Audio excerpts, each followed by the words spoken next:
બિન અનામત આયોગને આખરે મળ્યા કાયમી એમડી અને પીડી પલસાણા બિન અનામત આયોગના એમડી બન્યા છે। ત્યારે સામાન્ય વહીવટ વિભાગ દ્વારા આ નોટિફિકેશન બહાર પાડવામાં આવ્યું છે। અગાઉ પાટીદાર આગેવાનો વિરોધનો ચીમકી ઉચ્ચારી રહ્યા હતા। ત્યારે બિન અનામત આયોગમાં કાયમી એમડીની માંગ કરી હતી અને અનેક અરજીઓ અટકતી હોવાનો પણ પાટીદાર આગેવાનોએ આક્ષેપ લગાવ્યો હતો અને હવે આખરે આ સમસ્યાનું નિરાકરણ આવી ગયું છે અને હવે સામાન્ય વહીવટ વિભાગ દ્વારા એ નોટિફિકેશન જાહેર કરાયું અને પીડી પલસાણા બિન અનામત આયોગના એમડી બન્યા છે। તો આજ મુદ્દે સંવાદદાતા મેહુલ દેસાઈ ફોનલાઈન પર। મેહુલ, કેટલાય સમયથી આજે માંગ થઈ રહી હતી કે બિન અનામત આયોગને એમડી આપવામાં આવે ને એ પણ કાયમી, ને આખરે કાયમી એમડી મળી ગયા છે। મેહુલ, બિલકુલ થી અંકુર, વાત કરવામાં આવે તો લાંબા સમયથી આ વિવાદ થઈ રહ્યો હતો। બિન અનામત નિગમ જે છે તે નિગમના એમડી અને ચેરમેન છે તેની નિમણૂક કરવામાં આવે। પાટીદાર આગેવાનોએ પણ આ સંદર્ભે લાંબા સમયથી રજૂઆતો રાજ્ય સરકાર સમક્ષ કરી હતી અને એક તબક્કે વિરોધની ચીમકી પણ ઉચ્ચારી હતી, કારણ કે આ જે કાયમી એમડી અને ચેરમેન ન મળવાના કારણે જે અરજીઓ જે છે તે લાંબા સમયથી અટકી પડી છે। તેને જે પણ અરજીઓ કરવામાં આવે છે એજ્યુકેશનલ લોનની અને વિવિધ સહાયની, તે પાસ નથી થતી તેવો તેમનો સીધો આક્ષેપ હતો અને તેને લઈને સરકાર સામે તેમને બાયો ચડાવી હતી। હવે આખરે સરકારે આ જે કાયમી એમડી જે છે બિન અનામત નિગમની અંદર તે મૂકી દીધા છે। પીડી પલસાણા કે જેઓ ઇન્ચાર્જ એમડી હતા અને જેઓ એગ્રીકલ્ચર અને કૃષિ વિભાગની અંદર અગ્ર સચિવ હતા, અધિક સચિવ હતા, તેમને કાયમી એમડી તરીકેનો ચાર્જ જે છે તે આપી દેવામાં આવ્યો છે। હવે તેઓ બિન અનામત જે નિગમ છે તેના કાયમી એમડી જે છે તે રહેશે। લાંબા સમયથી આ માંગણી પાટીદાર આગેવાનો અને બિન અનામત જે નિગમની અંદર એમડી મૂકવામાં આવે તેવી રજૂઆત કરવામાં આવી હતી અને આખરે સરકારે આ સંદર્ભે નોટિફિકેશન જાહેર કરી દીધું છે। બિલકુલ બિલકુલ મેહુલ, સમગ્ર માહિતી સાથે જોડાવા બદલ આપનો આભાર। તો પીડી પલસાણાની એમડી તરીકે નિમણૂક કરી છે, તો આખરે આ બિન અનામત આયોગને કાયમી એમડી મળી ગયા છે। વર્ષોથી એક આ માંગ હતી, પાટીદાર નેતાઓ પણ કહી રહ્યા હતા કે કામ થતા નથી, કેટલીક અરજીઓ અટકી રહી છે અને અગાઉ પાટીદાર આગેવાનોએ વિરોધની ચીમકી પણ ઉચ્ચારી હતી અને જે બિન અનામત આયોગમાં હવે કાયમી એમડીની એ માંગ હતી અને આખરે હવે એ માંગ પૂર્ણ થઈ છે। અનેક અરજીઓ અટકતી હોવાનો પણ પાટીદાર આગેવાનોએ આક્ષેપ કર્યો હતો અને બિન અનામત આયોગને આખરે આ કાયમી એમડી મળી ગયા છે। અને જણાવી દઈએ કે પીડી પલસાણા બિન અનામત આયોગના એમડી તેમને બનાવવામાં આવ્યા છે, કાયમી એમડી રહેશે અને સામાન્ય વહીવટ વિભાગ દ્વારા એક નોટિફિકેશન બહાર પાડવામાં આવ્યું છે અને આ નોટિફિકેશનમાં આ વિગતો બતાવવામાં આવી છે। અગાઉ પાટીદાર આગેવાનોએ વિરોધની ચીમકી પણ ઉચ્ચારી હતી કે જો કાયમી એમડી ની નિમણૂક નહીં કરવામાં આવે તો આંદોલન પણ કરવામાં આવી શકે છે। બિન અનામત આયોગમાં કાયમી એમડીની માંગ હતી અને અનેક અરજીઓ અટકતી હોવાનો પણ પાટીદાર આગેવાનોએ આક્ષેપ કર્યો હતો। ઘણા બધા કામ અટકતા હતા, કાયમી એમડી નહોતા એટલા માટે, અને હવે આ નોટિફિકેશન બહાર પડાયું છે અને કાયમી એમડીની નિમણૂક કરાઈ છે। તો પીડી પલસાણા એ બિન અનામત આયોગના એમડી તેમને બનાવવામાં આવ્યા છે। સામાન્ય વહીવટ વિભાગ દ્વારા આ નોટિફિકેશન બહાર પાડવામાં આવ્યું છે અને હવે તેમને કાયમી આ ચાર્જ આપવામાં આવશે। તો બિન અનામત આયોગ, કેટલાય સમયથી પાટીદાર નેતાઓની એ માંગ હતી કે બિન અનામત આયોગમાં એમડી આપવામાં આવે અને ઉગ્ર આંદોલનની પણ ચીમકી ઉચ્ચારવામાં આવી હતી કે જો કાયમી એમડીની નિમણૂક નહીં કરવામાં આવે તો લડી લેવાના મૂડમાં પણ તેઓ જોવા મળ્યા હતા। આ જ મુદ્દે પાટીદાર નેતા દિનેશ બાંભણિયા આપણી સાથે ફોનલાઈન પર જોડાઈ ગયા છે। દિનેશભાઈ, આખરે હવે કાયમી એમડી બિન અનામત આયોગને મળી ગયા છે। પીડી પલસાણા જેમની નિમણૂક કરવામાં આવી છે, એક નોટિફિકેશન બહાર પાડવામાં આવ્યું છે, હવે કેટલી સરળતા રહેશે દિનેશભાઈ? મુખ્ય બાબત એ હતી કે સરકાર ચેરમેન અને વાઇસ ચેરમેન સાથે બોર્ડની નિમણૂક કરે, પરંતુ અમારી એક વચ્ચેની માંગણી એ પણ હતી કે જ્યાં સુધી ન થાય ત્યાં સુધી સરકાર આ બાબતે એમડીની કાયમી નિમણૂક કરે। અને ગઈકાલે મુખ્યમંત્રીને અમે રૂબરૂ મળ્યા પછી વાત સ્વીકારવાની છે અને ગઈકાલે જ ઓર્ડર કરી દેવામાં આવ્યો છે, એટલે અમે આ તકને આભારી છીએ અને એનું સ્વાગત કરીએ છીએ। સાથે સાથે આજે અમે બપોરે 2 વાગે પ્રેસ કોન્ફરન્સનું પણ આયોજન ત્યાં કર્યું છે કે જેને લઈને અમે આગળની જે અમારી મુશ્કેલીઓ છે, રણનીતિ છે, એના બાબતે પણ ત્યાંથી ચર્ચા કરવામાં આવશે। હવે દિનેશભાઈ, અનેક અરજીઓ અટકતી હોવાનો પણ આક્ષેપ થતો હતો કે ઘણા બધા કામ અટકી રહ્યા હતા, કાયમી એમડીની નિમણૂક નહોતી। કેવા કામ હતા કે જેના કારણે એમડીની નિમણૂક નહોતી એટલા માટે આ કામ અટકી રહ્યા હતા? જે નીતિ વિષયક નિર્ણયો લેવાના હોય, કોઈ ટેકનિકલ ઇસ્યુઝ હોય, ત્યારે ચેરમેન અથવા વાઇસ ચેરમેનને સત્તા આપેલી હતી કે એના માટે ઉકેલ લાવે। સાથે સાથે આ જે મેં આપને કીધું એમ કે જે એમડી અત્યારે નિમણૂક કરવામાં આવી છે એને સંપૂર્ણ સત્તા સાથે હોવાથી ત્યાં કોઈ બાળકને કે કોઈ પરિવારને કે દીકરાઓને ધક્કા નહીં ખાવા પડે એવું અમારું સ્પષ્ટ માનવું છે. દિનેશભાઈ, કેટલી રજૂઆતો કરી અને આખરે આ રજૂઆતો રંગ લાવી છે? કેટલા સમયની આ માંગ આજે પૂર્ણ થઈ છે? જી બિલકુલ, આ ઘણા લાંબા સમયથી આ રજૂઆત ચાલતી હતી અને સરકારે અમારી વાત સ્વીકારી છે. અને સાથે સાથે ગુજરાતના તમામ એ વિદ્યાર્થીઓને ફાયદો થશે કે જે વિદ્યાર્થીઓ આ લાભ લેવા માટે અપેક્ષિત હતા. દિનેશભાઈ, હજુ પણ કેટલા પેન્ડિંગ પ્રશ્નો છે કે આ હવે ધીરે ધીરે ઉકેલાશે? ચિંતન શિબિરને લઈને 2 પ્રશ્નોનું સરકારે સોલ્યુશન કર્યું છે અને ત્રીજી માંગણી અમારી પ્રેમ લગ્નના કાયદામાં સુધારા માટેની છે, જેને લઈને અમે આગળની રણનીતિ માટે અમે પ્લાનિંગ કરી રહ્યા છીએ અને ગ્રામ્ય વિસ્તારોમાં કે શહેરી વિસ્તારોમાં અમે રેલી સ્વરૂપે સરકારને આ બાબતનું સમર્થન જાહેર કરી રહ્યા છીએ. બિલકુલ બિલકુલ દિનેશભાઈ, આપ અમારી સાથે જોડાયા એ બદલ આપનો ખૂબ ખૂબ આભાર.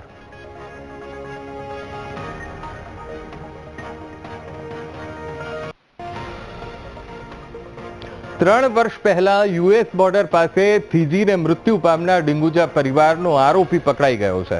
પરિવારને ગેરકાયદેસર રીતે અમેરિકામાં ઘુસાડનાર ફેનિલ પટેલની ધરપકડ થઈ છે. તો કેનેડિયન પોલીસે આરોપી ફેનિલ પટેલને સકંજામાં લીધો છે. અમેરિકાની પ્રત્યાર્પણ વિનંતીને અનુસરીને આરોપીને કસ્ટડીમાં લેવાયો છે. તો ડિંગુજા પરિવારના 4 સભ્યોના મિનેસોટામાં ગેરકાયદેસર પ્રવેશતી વખતે મોત થયા હતા. 39 વર્ષીય જગદીશ પટેલ, 37 વર્ષીય પત્ની વૈશાલીના મોત થયા હતા અને 11 વર્ષની દીકરી વિહાંગી અને 3 વર્ષીય દીકરા ધાર્મિકનું પણ ત્યાં મોત થયું હતું. પરિવારના મૃતદેહ અમેરિકાની બોર્ડરથી માત્ર 12 મીટર દૂર મળી આવ્યા હતા. 2023માં ફેનિલ પટેલ સામે પોલીસે માનવ તસ્કરીના આરોપ લગાવ્યા હતા અને હવે આ ડિંગુચા પરિવારનો એ આરોપી પોલીસના સકંજામાં આવી જશે. કેનેડિયન પોલીસે આરોપીને સકંજામાં લીધો છે પ્રત્યાર્પણ સંધિ અને એ પ્રમાણે હવે તેની કસ્ટડી સોંપવામાં આવશે.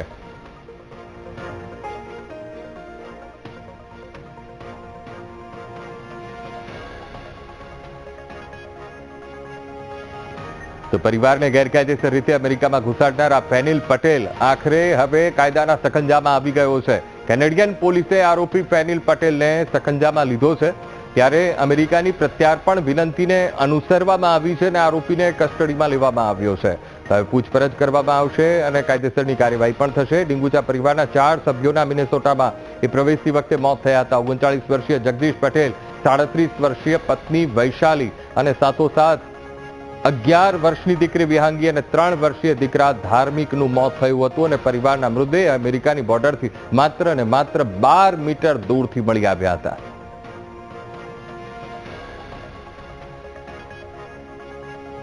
સુરતમાંથી સામે આવ્યો છે માતા પિતા માટે એક લાલ બત્તી સમાન કિસ્સો. પાલ વિસ્તારની યુફોરિયા હોટલમાં પાણીમાં પડી જવાથી બાળકનું મૃત્યુ થયું છે. 1.5 વર્ષનું બાળકનું પાણીમાં પડી જવાથી મોત થયું અને 15 મિનિટ સુધી બાળક પાણીમાં રહેતા બાળકનું મોત થયું. પતિ પત્ની અને બાળક એ ક્રિસીવ હોટેલમાં જમવા માટે ગયા હતા અને જે હોટેલમાં ઘટના બની તે હોટેલ પાણીવાળી હોટેલના નામથી એ જાણીતી છે અને ત્યાં જ આ દુર્ઘટના બની છે. તો સુરતના પાલ વિસ્તારમાં આ હોટેલ આવેલી છે. માતા પિતા માટે ચેતવા સમાન આ કિસ્સો છે. તો આજ મુદ્દે સંવાદદાતા ધ્રુવ સોમપુરા ફોન લાઈન પર જોડાઈ ગયા છે. ધ્રુવ, ખૂબ ગંભીર ઘટના અને માતા પિતા માટે તો ચેતવા સમાન આ કિસ્સો છે. યુફોરિયા હોટલ પાણીમાં પડી જવાથી 1.5 વર્ષના બાળકનું મૃત્યુ થયું છે. ધ્રુવ, બિલકુલ સાચી વાત છે. સુરતમાં માતા પિતા માટે લાલબત્તી સમાન કિસ્સો એક સામે આવ્યો છે, જેમાં પાલની યુફોરિયા જે હોટલ આવી છે તેમાં એક ઘટના બની છે જે પાણીવાળી હોટલ તરીકે જાણીતી છે. આ હોટલમાં માતા પિતા અને તેનો 1.5 વર્ષનો બાળક જે છે તે જમવા માટે ગયા હતા અને આ દરમિયાન જે છે તે બાળક રમતા રમતા પાણીમાં પડી ગયો હતો અને 15 મિનિટ સુધી બાળક પાણીમાં રહ્યા બાદ તેનું કરુણ મોત નીપજ્યું હતું. જો કે આ ઘટનાને લઈને અનેક સવાલ ઉભા થયા છે. પહેલા તો ઘટનાને લઈને પોલીસને પણ જાણ ન હતી. બીજી તરફ બાળકનું જે પીએમ થવું જોઈએ તે પીએમ પણ સિવિલમાં નથી થયું, એટલે ક્યાંક આ દબાવવાનો પ્રયાસ પણ જોવા મળી રહ્યો છે. બીજી તરફ ઘટનાની જાણ પોલીસને થતા પોલીસ પણ ઘટના સ્થળે તપાસ કરવા માટે નીકળી રહી છે અને ખાસ કરીને માતા પિતા માટે આવી જયારે હોટલમાં જતા હોય છે તો ત્યારે ચેતવણી રૂપ રીતે રહેવું જોઈએ. બાળકોને ખાસ સાવધાન રાખવા જોઈએ અને તેઓની સારસંભાળ આપવી જોઈએ. જી બિલકુલ ધ્રુવ, સમગ્ર માહિતી સાથે જોડાવા બદલ આપનો આભાર.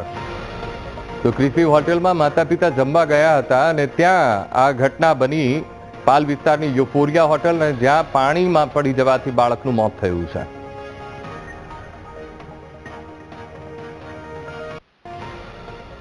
તો 3 વર્ષ પહેલા યુએસ બોર્ડર પાસે થીજીને મૃત્યુ પામનાર ડીંગુચા પરિવારનો આરોપી પકડાયો છે. પરિવારને ગેરકાયદેસર રીતે અમેરિકામાં ઘુસાડનાર ફેનિલ પટેલની ધરપકડ થઈ છે. કેનેડિયન પોલીસે આરોપી ફેનિલ પટેલને સકંજામાં લીધો છે. અમેરિકાની પ્રત્યાર્પણ વિનંતીને અનુસરીને આરોપીને કસ્ટડીમાં લેવાયો છે.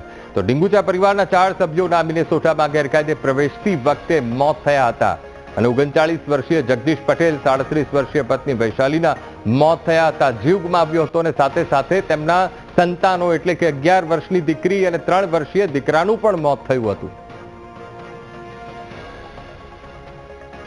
તો આજ મુદ્દે સંવાદદાતા દીપક સોલંકી આપણી સાથે લાઈવ જોડાઈ ગયા છે. દીપક, 3 વર્ષ પહેલા આ કેસ ખૂબ ચર્ચાનો વિષય બન્યો હતો અને યુએસ બોર્ડર પાસે થીજીને મૃત્યુ પામનાર એ ડીંગુચા પરિવાર, આજે પણ એ પરિવારના સભ્યો એ દુઃખમાં છે, શોકમાં છે, પણ આજે હાશકારો ચોક્કસથી થશે કારણ કે આરોપી ફેનિલ પટેલ જે ઘુસાડનાર હતો તેની ધરપકડ થઈ છે. દીપક, મુખ્ય સૂત્રધાર હતો ફેનિલ પટેલ કે જેના દ્વારા ગુજરાતમાંથી જે યુએસ જવા માટે કે વિદેશ જવા માટે ઈચ્છુક હોય તે લોકોને લઈ જતો હતો, પરંતુ ડીંગુચા એટલે કે મહેસાણાના ગામનો આ એક પરિવાર કે જે -ડિગ્રી કે ત્યાં બરફ વર્ષા થતી હતી તેમ છતાં પણ તેમને ગેરકાયદેસર બોર્ડર પ્રવેશ કરવા માટે લઈ ગયો હતો અને ત્યાં જ જે જગદીશ પટેલ અને તેના પરિવારના 4 સભ્યો જે છે તે મોતને ભેટ્યા હતા. 2022ની ઘટના હતી અને ફેનિલ પટેલનું નામ પોલીસ તપાસમાં ખુલ્યું હતું. ફેનિલ પટેલની હવે પ્રત્યાર્પણ અમેરિકન પોલિસી પ્રમાણે તેની ધરપકડ કરવામાં આવી છે. કેનેડિયન પોલીસ દ્વારા તેની ધરપકડ કરવામાં આવી છે. સૌથી મહત્વની બાબત છે કે જે પણ ફેનિલ પટેલ ખુલાસા કરશે તે બહાર નહીં આવે કારણ કે સ્ટેટ ટુ સ્ટેટની એક પોલિસી છે કે જે પ્રત્યાર્પણ કરતા હોય છે ત્યારે જે માહિતી મળતી હોય છે તે બીજા સ્ટેટને નથી આપી શકતા. પરંતુ સૌથી મહત્વની બાબત છે કે ફેનિલ પટેલનું નામ ગુજરાત પોલીસની તપાસમાં પણ ખુલ્યું હતું કે ફેનિલ પટેલ જે છે તે માત્ર ધોરણ 10 પાસ હતો અને તેના દ્વારા અનેક લોકોને અહીંથી આ પ્રકારે વિઝા બનાવી અને ગેરકાયદેસર પ્રવેશ કરવામાં આવતો હતો અને આ જ બાબતને લઈને જ્યારે ફેનિલ પટેલની તપાસ થઈ તે હાથ નહોતો લાગ્યો, પરંતુ હવે પ્રત્યાર્પણ પોલિસી પ્રમાણે તેની કેનેડિયન પોલીસ દ્વારા ધરપકડ કરવામાં આવી છે. આગામી સમયમાં જો કે ઇન્ટરપોલની મદદથી સમય લાગી શકે છે પરંતુ તેને ભારત પણ લાવવામાં આવી શકે છે. સૌથી મોટો આરોપી ફેનિલ પટેલ હતો કે જે અનેક લોકોને આ પ્રકારે ગેરકાયદેસર ઘૂસણખોરી કરાવતો હતો અને જેમાં ડીંગુચાનો પરિવાર છે તે મોતને ભેટ્યો હતો. જી બિલકુલ દીપક, સમગ્ર માહિતી સાથે જોડાવા બદલ આપનો આભાર.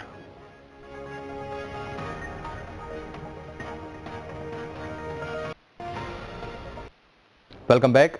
તો સુરતના લસકાણામાં કચરાના ઢગલામાંથી મળેલા મૃતદેહનો આખરે ભેદ ઉકેલાયો છે. સુરત ક્રાઇમ બ્રાન્ચને હત્યાના ગુનાનો ભેદ ઉકેલવામાં સફળતા મળી છે. ઘટનામાં મિત્રએ જ મિત્રની હત્યા કરી હોવાનો ખુલાસો થયો છે. તો સીસીટીવી ફૂટેજમાં આરોપી મૃતકનું માથું જબલામાં નાખીને એ જતો જોવા મળે. પોલીસે મિત્રની હત્યા કરનારા આરોપી મુન્ના બિહારીને પકડી પાડ્યો છે. અઠવાડિયા અગાઉ વિપુલનગર તળાવ પાસે કચરાના ઢગમાંથી મૃતદેહ મળ્યો હતો. હત્યાના દિવસે આરોપીએ 8,000નો પગાર લઈ નોકરી છોડી દીધી હતી. તો સુરત પોલીસે આરોપી મુન્ના બિહારીની જીઆઈડીસી વિસ્તારમાંથી ધરપકડ કરી છે. હત્યાના કારણ અંગે પોલીસે આરોપીની પૂછપરછ શરૂ કરી છે.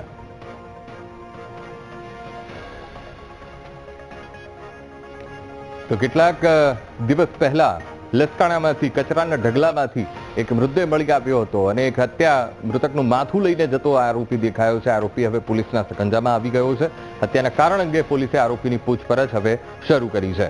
તો એ સીસીટીવી ફૂટેજ પણ સામે આવ્યા છે અને એક થેલીમાં લઈને એ માથું લઈને જતો એ વ્યક્તિ એ કેમેરામાં કેદ થયો છે અને હત્યાના કારણ અંગે હવે પૂછપરછ શરૂ કરાઈ છે. લસકાણાની આ ઘટના છે.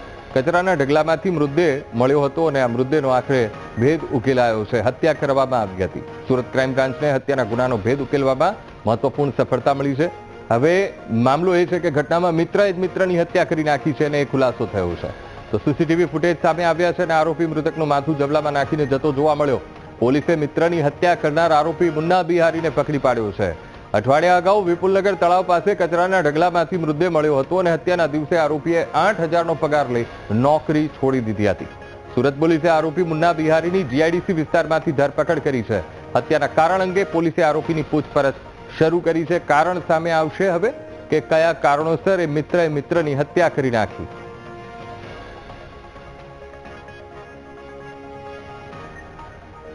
અમરેલી જિલ્લામાં ભાવનગર સોમનાથ નેશનલ હાઈવે પરના હિંડોરણા બ્રિજની હલકી ગુણવત્તાની કામગીરીની પોલ ખુલી છે.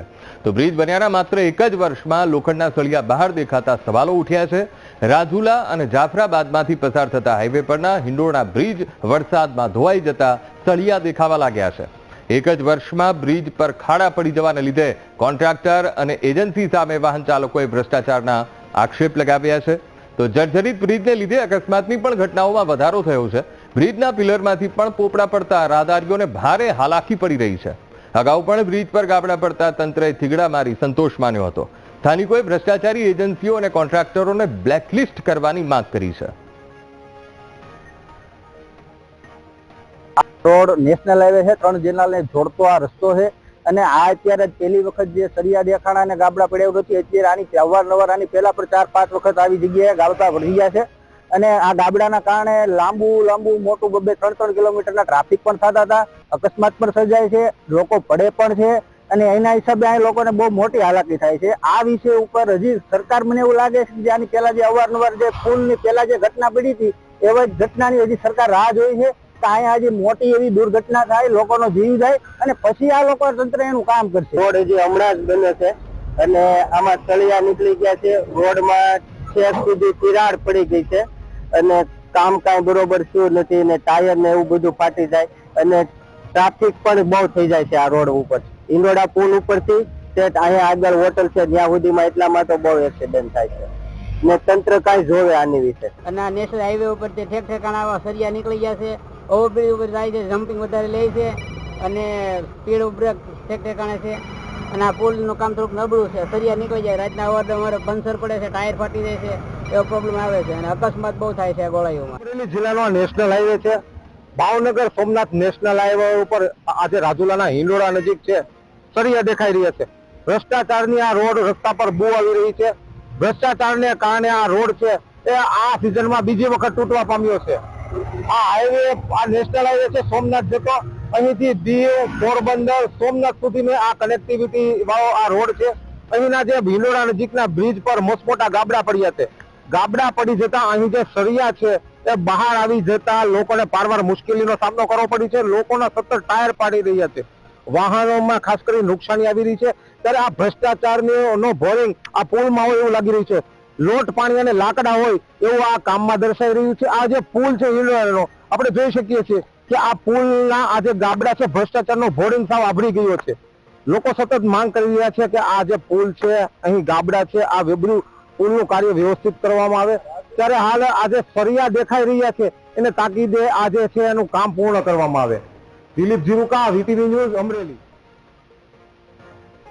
રાજ્યમાં રસ્તાઓની સ્થિતિને લઈને મુખ્યમંત્રી આકરા પાણીએ છે. નવરાત્રી પછી રસ્તાઓના સમારકામને લઈને સૂચના આપી. રસ્તા મુદ્દે મુખ્યમંત્રી ભૂપેન્દ્ર પટેલે કેબિનેટની બેઠકમાં ટકોર કરી. એક જ વર્ષ પહેલા બનેલા રસ્તા તૂટી જતા એક્શન લેવા માટે આદેશ અપાયા. રસ્તાની ગુણવત્તાને લઈને એક્શન લેવા અધિકારીઓને સૂચના અપાઈ. પાક નુકસાનીમાં ઝડપથી વળતર મળે તે માટે સૂચન કરાયું. બનાસકાંઠા, પાટણના વિસ્તારોમાં પૂરના પાણીના ઉકેલ માટે પણ ચર્ચા થઈ.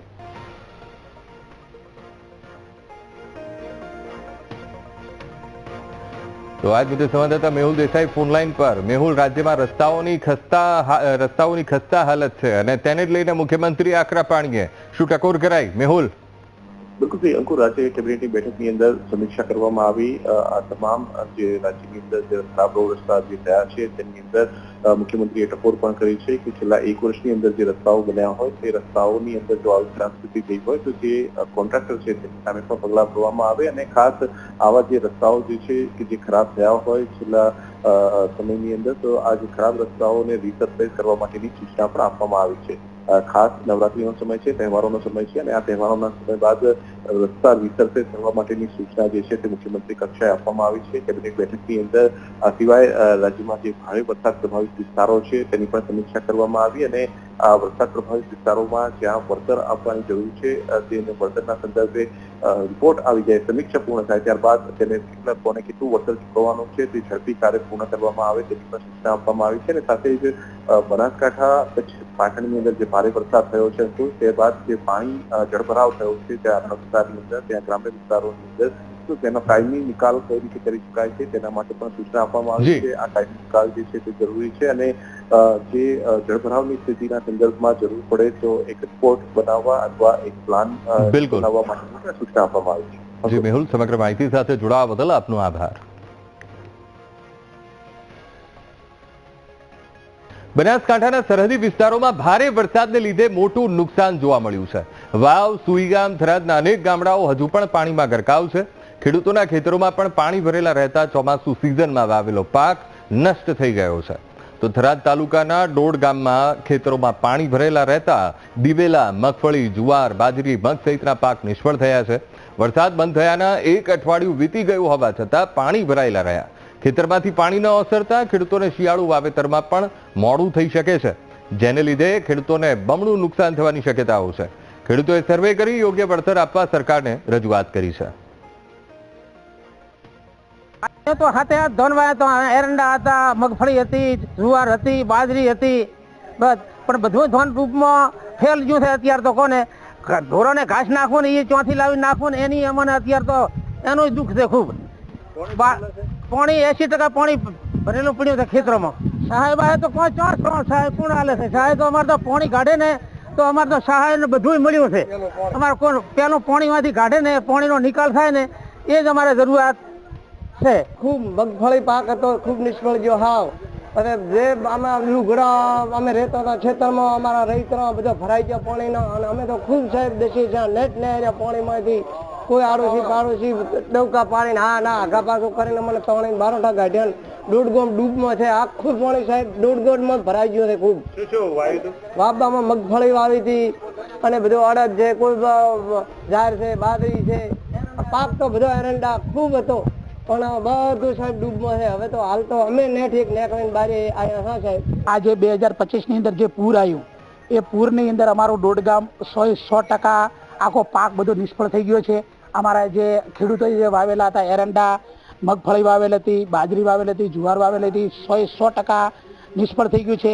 અત્યારે પણ ખેતરોની અંદર 10-15 ફૂટ જેટલું પાણી ભરેલું છે. હવે એ તો ઠીક છે પણ અમે આગામી પાક પણ લઈ શકીએ નથી એમ નથી. 1 મહિના સુધી, દોઢ મહિના સુધી પાણી ક્યારે પૂરું થાય ને કોઈ નક્કી નથી. તો અમે સરકાર શ્રી પાસે એ જ રજૂઆત કરો છો કે અમારું જે આ પાણીનો કાયમી ખાતે નિકાલ થાય એવી અમે સરકાર શ્રી આગળ અમે બહુ રજૂઆત કરીએ છીએ. મારી ઘરે હાલ છાતીસમાં પહેલા પાણી હતો, ગળાસમાં હતો, છાતીસમાં હવે હાલ કમરસમાં થઈ પાણી. હું ઘરે જઈ શકું એમ 1 મહિનો નથી, 2 મહિના. 1-2 મહિનો મારે ત્યાં સુકાતું જ નથી. 2 વખત પૂર આવ્યું ત્યારે હું 5-5, 6 મહિના બહાર રહ્યો અને આજે પણ હું આ કોમેન્ટ્રી હોલમાં રહું છું. કેટલા દિવસથી હું અઠવાડિયું થઈ તો 8-9-2025 ના દિવસે અહીંયા આવ્યો છું. મારે તકલીફ તો અત્યારે ગામમાં મારે નહીં પણ બધી ગામને છે. અને વાવવામાં તો બધું જુઓ મગફળી હતી, અરેંડા છે, બાજરી છે, ગવાર છે અને બધું તમામ ખૂબ છે. રસ્તા લોક થઈ ગયા છે, બધું ફેલ થઈ ગયું. 2017માં 2015માં અહીંયાથી કરીને તકલીફ હેડે છે પણ કોઈ રાજ ફરિયાદ વાપરતું નથી. અને હવે હાલ ફૂલ તકલીફ છે કેમ કે હજી રસ્તા બધા લોક છે, જવરાતું નથી. હમણાં વચમાં પાછું લાઇટ નથી, પાણી પીવાનું નહોતું, કોઈ નહોતું. આ 2 દિવસ લાઇટ ચાલુ છે કે હજી કોઈ કેશડોલ વાળા બીજા ત્રીજા કોઈ આવ્યા નથી. દોડગામ ગામમાં વર્ષથી ખૂબ વરસાદ વરસ્યો છે. પછી વરસાદ વરસવાથી પાણી ખૂબ ભરાઈ ગયા છે. ખેતરોમાં પાણી ભરાવાથી પાક નષ્ટ થઈ ગયો છે. જુવાર છે, બાજરી છે, એરંડા છે, તમાકુ, કપાસ છે, મગફળી છે, એ બધા પાક નષ્ટ થઈ ગયા છે. અને હજી સુધી આ પાણી છે દોડગામનો એ 4 મહિના રહેવાનું છે. નિકાલ કરે નહીં તો નીકળવાનું છે જ નહીં. આ ગામમાંથી પાણી ભરાઈ જ દેવાનું છે. તો આ ખેડૂતોની પરિસ્થિતિ શું છે એ સરકારને વિચારવું જોઈએ. અને નેટ તણાઈ ખેંચાઈને બધા ઊંચાણવાળા ભાગમાં આવી ગયા છે. તો હવે સરકાર જો આ દોડગામના ખેડૂતો અમે જોવે અને કોઈ પણ સહાયની, કોઈ પણ પાણી નિકાલની વ્યવસ્થા કરે તો સરકારની મહેરબાની કહેવાય.